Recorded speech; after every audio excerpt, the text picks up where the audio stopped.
शकुनी को भीष्म पितामह ने बताया वो सच जो आज तक छुपाया गया। महाभारत का युद्ध शुरू हो चुका था। शिविर के भीतर मध्यम दीपक जल रहा था। भीष्म पितामह पलंग पर लेटे थे।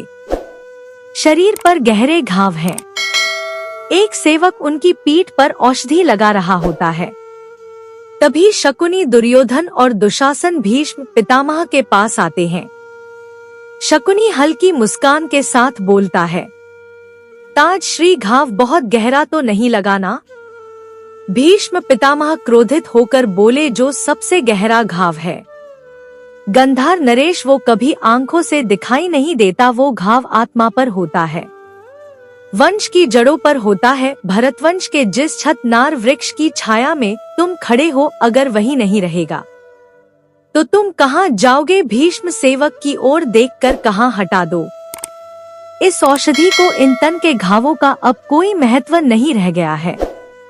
भीष्म पितामह दुर्योधन के पास आकर आगे बोले, अभी भी सब कुछ नहीं बिगड़ा है पुत्र, अभी भी समय है, उनसे मित्रता कर लो। लौटा दो पांडवों को उनका इंद्रप्रस्थ, युद्ध की अग्नि में अपने कुल को मत झोंको। दुर्योधन क्रोधित होकर बोला, चाहे मुझे हस्तिनापुर भी क्यों ना खोना पड़े पितामह, पर मैं देने के नाम पर पांडवों को सुई की नोक के बराबर भी भूमि नहीं दूंगा। अब तो मुझे स्पष्ट दिख रहा है, आप आचार्य द्रोण और कृपाचार्य जैसे महारथी होते हुए भी मैं युद्ध हार क्यों रहा हूँ।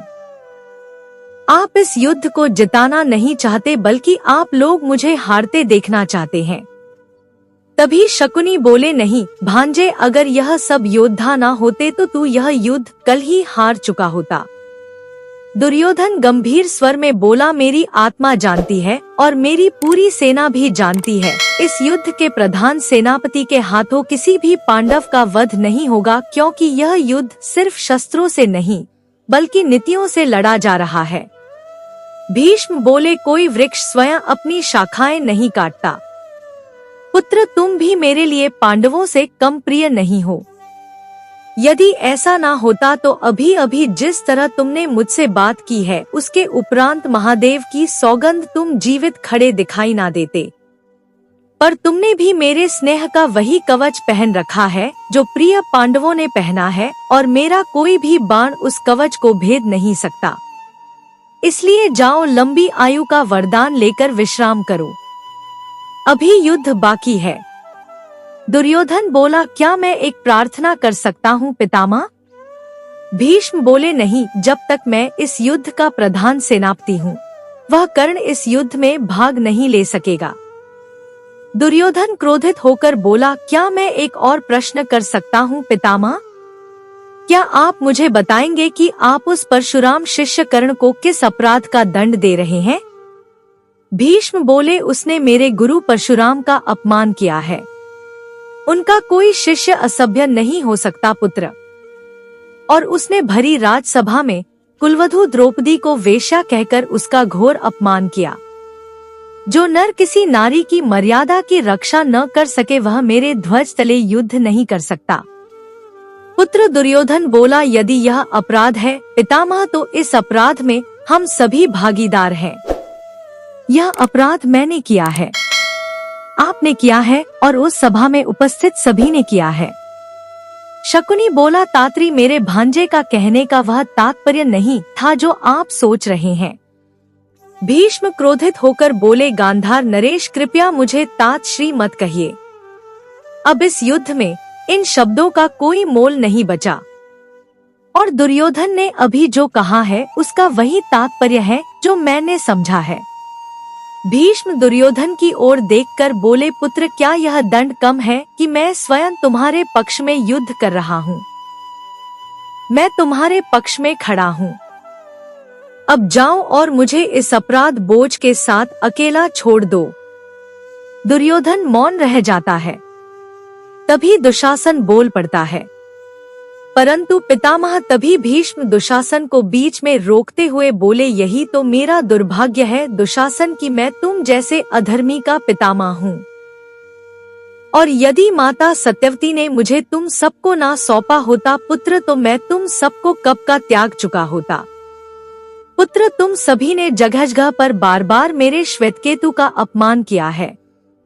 याद रखो पुत्र, मैं इस अपमान का विष पीकर केवल हस्तिनापुर के लिए जीवित हूँ। केवल हस्तिनापुर के लिए नहीं, तो तुम में से एक भी ऐसा नहीं है जिसके लिए कोई भी मनुष्य अपना पूरा जीवन समर्पित कर दे, क्योंकि कोई भी धर्मनिष्ठ व्यक्ति अपना जीवन अधर्म के लिए नहीं लुटाता। कुछ क्षण रुककर क्रोधित होकर दुर्योधन की ओर देखते हैं और पितामह आगे बोलते हैं, यदि अब मेरी निष्ठा पर भी तुम्हें विश्वास नहीं रहा तो जाओ तुम किसी और को अपना प्रधान सेनापति बना लो। दुर्योधन क्रोधित स्वर में बोला, मैं किसी और को अपना सेनापति बना लूं ताकि आप उन पांडवों के पक्ष में युद्ध कर सकें। नहीं पितामह, यह कभी नहीं हो सकता। आपका विश्वास, आपकी निष्ठा, आपकी अंतरात्मा चाहे पांडवों के पक्ष में हो, परंतु आपको युद्ध केवल मेरे पक्ष में ही करना होगा। यह कहकर दुर्योधन बिना पितामह का आशीर्वाद लिए वहां से चला जाता है। दुर्योधन के पीछे दुशासन और शकुनी पितामह को प्रणाम कर वहां से निकल जाते हैं। भीष्म पितामह अकेले खड़े थे। उनका मन दुर्योधन के कटु और विष से भरे शब्दों से आहत और क्रोधित थे। वे भीतर ही भीतर अत्यंत जल रहे थे। तो दोस्तों, भीष्म पितामह का यह संवाद केवल एक युद्ध को लेकर नहीं था। यह संवाद उस पीड़ा की पुकार थी जो एक पितामह अपने ही वंश के विनाश की आहट सुन रहे थे। दुर्योधन के अहंकार और द्वेष की आग में भीष्म का हृदय धीरे धीरे जल रहा था। वह देख रहे थे कि उनकी अपनी ही संतान पतन की ओर बढ़ रही है और वे कुछ कर नहीं पा रहे। शकुनी की कूटनीति, दुशासन की अंधभक्ति और दुर्योधन का अभिमान, ये तीनों मिलकर एक त्रिशूल बन गए थे जो बार बार पितामह की आत्मा को छेद रहे थे। यह घाव शरीर पर नहीं थे, यह आत्मा के वह जख्म थे जो ना दिखते हैं ना भरते हैं, सिर्फ अंदर ही अंदर खून बहाते हैं।